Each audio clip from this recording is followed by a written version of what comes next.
안녕하세요. 결혼생활 4년 만에 남편과 이혼한 30대 여성입니다. 인정하고 싶지 않지만 아까운 청춘을 남편 같은 사람을 만나서 참으로 부질없이 보낸 것 같아요. 물론 눈에 넣어도 아프지 않을 우리 딸을 생각하면 엄마로서 이런 말을 한다는 게 미안하지만 처음부터 남편을 만나지 않았다면 우리 딸도 이렇게 이혼 가정이니 편모 가정이니 그런 소리 들으며 자랄 필요도 없었을 텐데 그래서 더 미안한 마음만 드네요. 솔직히 이혼을 결심하기까지 그 과정이 쉽지만은 않았습니다. 이혼녀라는 딱지를 달고 혼자 딸을 키울 생각을 하니까 눈앞이 캄캄했거든요. 남편한테서 양육비나 제때 받을 수 있을지 그것도 걱정이었고요.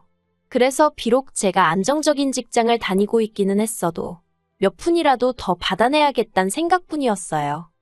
사실 남편이 완벽한 사람은 아니었지만 그래도 이렇게 이혼까지 하게 될 줄은 몰랐습니다. 어떻게 보면 저희가 이혼하게 된 불씨를 던진 사람은 남편이 아닌 시동생이거든요. 그리고 시동생 이야기를 하려면 일단 남편 이야기를 안 할 수가 없네요. 제가 남편하고 처음 만났을 당시 저는 32로 저 하나 아껴주고 가정에 책임감이 있는 그런 남자를 만나 결혼하고 싶었어요. 그리고 제 눈에는 남편이 딱 그런 사람으로 보였습니다. 비록 모아둔 돈은 많이 없었지만 시어머니와 시동생들에게 다정한 아들이자 오빠였고 듬직한 가장 노릇을 하는 사람이었으니 자기 가정이 생겨도 최선을 다하겠구나 싶었달까요. 그런데 지금에서야 생각해보면 헛똑똑이도 그런 헛똑똑이가 없었네요. 남의 집 기둥뿌리는 뽑아오는 게 아닌데 그걸 뽑아왔으니까요. 남편은 이남 일녀 중 장남으로 경제적으로 녹록치 않은 집안에서 자랐다고 들었습니다. 시아버지라고 불러도 될지 모르겠는 게 남편은 늘 그 사람이라고 칭하거든요. 아무튼 그러니까 남편의 친아버지는 남편이 초등학교에 들어가던 시기에 술집 여자랑 눈이 맞아 집을 나갔답니다. 그리고 이후로 소식 한번 전하지 않다가 남편이 고등학교를 졸업하고 한참 현장에서 일하던 시기에 죽었다고 연락이 왔대요. 하지만 남편이나 시어머니는 원망이 컸고 시동생이랑 신우는 그런 아버지에 대한 기억이 거의 없었다고요. 그래서 장례 같은 것도 따로 안 치렀다 들었습니다. 그리고 저는 그 사연을 듣는 동안 가슴이 너무 아팠어요. 어떤 이유건 간에 집안에 가장 자리가 비어 있었으니 시어머니 혼자서 자식 셋을 건사하기가 쉽지는 않으셨겠구나 싶었으니까요. 그래서 저는 진심으로 시어머니나 시댁 식구들에게 잘해주고 싶었습니다. 저는 남편과 달리 경제적으로 유복하진 않아도 화목한 가정에서 사랑을 받으며 자랐기 때문에 남편이나 시댁 식구들에게도 저와 같은 추억을 만들어주고 싶었달까요. 그래서 다른 사람들이 어려운 가정 형편에서 자란 남자와 결혼하면 같이 고생이라고 조언을 해줄 때도 솔직히 그다지 귀담아 듣지 않았습니다. 돌이켜 생각해보면 정말로 제가 어리석었던 거지요. 아무튼 그렇게 시어머니가 혼자 자식 셋을 키우셨는데 문제는 자식 셋을 너무 달리 대하셨다는 거예요. 일단 신우는 막내임에도 불구하고 딸이라서 그런 건지 솔직히 시어머니 속을 누가 알겠습니까만 어쨌든 차별을 엄청나게 당했던 모양이에요. 그래서 고등학교 졸업하자마자 독립하고 이후로 저희 남편하고만 간간히 연락하고 지내지 시어머니하고는 정말 남보다도 못한 사이로 지내고 있어요. 그리고 제 이혼의 시발점인 시동생에 대해서 이야기를 해보자면요. 대학 등록금부터 시작해서 자취비용은 물론이고 생활비에 졸업하고 취업한답시고 허비한 2년까지 전부 모조리 다 시어머니한테 받아 쓴 한심하고 철없는 인간입니다. 그리고 이걸 제가 어떻게 알게 되었냐면 시동생이 자기 입으로 자기는 그때까지 아르바이트 한 번 안 해봤다면서 무슨 자랑하듯 이야기를 했기 때문이지요. 그리고 시어머니가 당신 돈으로 당신 아들한테 해주신 건데 제가 열 올릴 입장은 못 되잖아요. 그래서 그냥 그랬냐. 시어머니가 고생을 많이 하셨겠다고 돌려서 한마디 하고 말았는데 그나마 그것도 제가 무슨 뜻으로 했는지 눈치채질 못하더군요. 하지만 제가 정말 어이가 없고 시쳇말로 환장하겠다 싶었던 건 그 이후에 있었던 일입니다. 사실 남편이 저에게 프로포즈를 했을 당시 모아둔 돈이 3천만 원 남짓밖에 없는 걸 알고는 꽤나 실망을 했었거든요. 하지만 이내 남편이 자기가 아무래도 장남이고 하다 보니 여러 가지로 신경 쓸 일이 많았다고 말하길래 그래도 사람이 솔직하고 가족을 위해 희생을 많이 했구나 싶대요. 그래서 그런 거라면 내가 이해해줘야 한다고 생각했습니다. 막말로 자기 가족을 모른 채 하고 자기 배만 불리는 사람보다는 100배 1000배 낫다고 생각했으니까요. 그런데 알고 보니까 돈을 못 모은 이유가 시어머니 사시는데 생활비를 보태드린 것뿐만 아니라 시동생이 출퇴근하는데 차가 필요하다고 해서 차를 사줬었다는 거예요. 정작 저랑 한참 연애하던 당시에도 남편은 차가 없었는데 말이지요. 게다가 그게 다가 아니었습니다.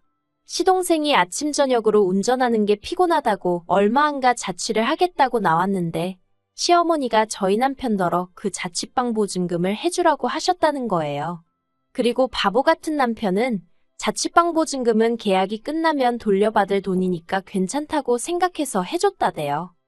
이런 내막을 알고 나니까 젊어서부터 고생 많이 하신 불쌍한 시어머니라고 생각해서 저희 결혼할 때 단돈 100만 원도 안 보태주셨어도 불만 같은 거 전혀 없었는데 갑자기 대학도 못 간 아들이 새벽부터 밤늦게까지 현장에서 벌어온 돈 등골까지 빼다가 작은 아들한테 몰아주신 속도 없는 시어머니로 보이기 시작했고 그러니 괜히 원망스럽고 그렇더라고요. 그런데 이런 제 속내를 알 리가 없으셨던 시어머니는 저에게 여러 가지로 기대하시는 바가 많으신 눈치였어요. 그리고 저는 결국 그래 시어머니도 당신 나름의 사정이 있으시겠지 생각하고 기왕 한 가족이 되었으니 내 할 도리는 하면서 잘해야겠단 마음으로 시간이 날 때마다 그때그때 사정에 맞게 최선을 다해 챙겨드렸습니다. 이건 시어머니도 인정하시는 바이고 남편도 몇 차례나 저에게 고맙다고 말했을 정도니까 저만의 착각이 아니에요. 몇 가지 일례로 신혼 때 남편이 없는데도 무턱대고 저희 집에 오셔서 주무시고 가시겠다 하셨을 때도 자식들 다 내보내고 나니 외로우셔서 저러신가 보다고 그래서 싫다 좋다군 소리 없이 며칠이고 방 하나 내드렸고요. 연락도 없이 친구분들 모시고 오셔서는 여기가 당신 큰아들 집이라며 저한테 차상 좀 내오라 과일 좀 깎아라 하실 때도 시어머니 기 살려드린다 생각하면 이까진 일이 대수냐 싶어서 내내하고 시키는 대로 해드렸어요. 그리고 이후로도 생신이며 명절이면 없는 살림에 빠듯한 생활비 쪽에서 여행도 모시고 다니고 그 맏며느리 자리가 뭐라고 그래도 어디 가서 시어머니가 아들 며느리 이야기할 때 부끄럽지 마시라고 나름대로 최선을 다해서 모셨네요. 그런데 얼마 전 남편 생일이라 온 가족이 모인 자리에서 시어머니가 잠깐 자리를 비우셨을 때였어요. 시동생이 저더러 이제 자기도 돈 좀 벌고 하니까 시어머니 앞으로 경차라도 한 대 뽑아드릴까 생각 중이랍니다. 아무리 경차라고 해도 한두 푼 드는 게 아닐 텐데 대단하네 싶어서 그러냐고 잘 생각했다고 그랬어요. 그런데 시동생이 자꾸 저 아닌 제 남편 눈치를 살피는 것 같아서 무슨 꿍꿍이가 있나 싶더라고요. 그래서 식사가 끝나고 가족들이 다 각자 자리를 일어선 후에 제가 남편더러 아까 시동생이 눈치를 주는 것 같던데 뭐였냐고 물었네요. 이때만 해도 솔직히 분위기도 나쁘지 않았고 저도 남편한테 장난처럼 떠보듯이 물어본 거였어요. 그런데 남편이 신경질적으로 시동생이 경차해준다는 게 저희더러 같이 하자고 그런 거랍니다. 자기 반 저희 반에서 해드리자는 거였다나요. 어이가 없어서 그걸 왜 우리가 보태냐고 물었어요. 경차나마나 어머님 돈으로 이제껏 놀고 먹고 공부까지 다 한 게 누군데 그 덕으로 취직까지 했으면 자기나 조용히 알아서 선물을 하던지 하면 되지. 왜 우리더러 반을 보태라고 하느냐고 안 된다고 했습니다. 그리고 막말로 내가 사드리면 사드렸지. 시동생 효도하는데 무슨 좋은 일 시킨다고 꼽사리 껴서 반 보태고. 그렇게는 하기 싫다고 했지요. 그러자 남편도 제 눈치를 쓱 보더니 알겠답니다. 그리고는 그냥 그렇게 말이 나온 건데 저더러 뭘 그렇게 예민하게 받아들이냐면서 오히려 저한테 핀잔을 주대요. 이후로도 잠들 때까지 어이가 없었지만 그래도 이렇게 얘기가 끝났다 싶어서 저도 더는 왈가왈부하지 않았어요. 그런데 이틀이나 지났나 남편이 저더러 얘기 좀 하잡니다. 그래도 함께한 시간이 있는데 목소리만 들어도 얼굴만 봐도 대충 딱 느낌이 오더라고요. 그리고 아니나 다를까 남편이 한다는 말이 자기가 곰곰이 생각해봤는데 시동생이 효도할 때 같이 하는 게 뭐가 어떻냐입니다. 막말로 우리가 차를 사드릴 형편이 되는 것도 아닌데 이참에 같이 효도하면 오히려 좋은 거 아니냐대요. 그래서 제가 그러니까 왜 이 시점에 뜬금없이 어머님한테 차를 사드려야 하는 거냐고 따졌어요. 그랬더니 그 연세 되도록 자기 차 한 대 못 가져본 사람이 저희 시어머니밖에 없을 거라면서 저더러 시어머니가 지하철 타고 버스 타고 아들네 오는 걸 보면 가슴 아프고 그러지 않냐입니다. 정말 황당하기 짝이 없더라고요. 그래서 저도 가슴 아프고 말고 할 게 뭐가 있냐고, 다들 자기 형편에 맞춰서 사정에 맞춰서 사는 거지. 그리고 자동차라는 게 사기만 하면 거기서 끝이냐고, 보험료 내야지 유지비 들지, 기름값은 어떻게 하실 건데 하고는 막 따졌네요. 그러자 남편이 자기 어머니 형편이 어떻길래 그런 소리를 하냐면서 저한테 막 삿대질까지 하는 거예요. 그리고 그런 남편의 모습을 보고 있자니 진짜 깝깝하고 열받고 어처구니도 없고 저 인간은 속도 없나 싶어서, 당신은 그렇게 어머님한테 뒷바라지는커녕 제대로 된 대접도 못 받으면서 시동생한테 돈도 한 번 뜯겼으면 됐지 또 뜯기고 싶어서 그러냐고, 정말 뭐 느끼는 게 없냐고 화를 냈습니다.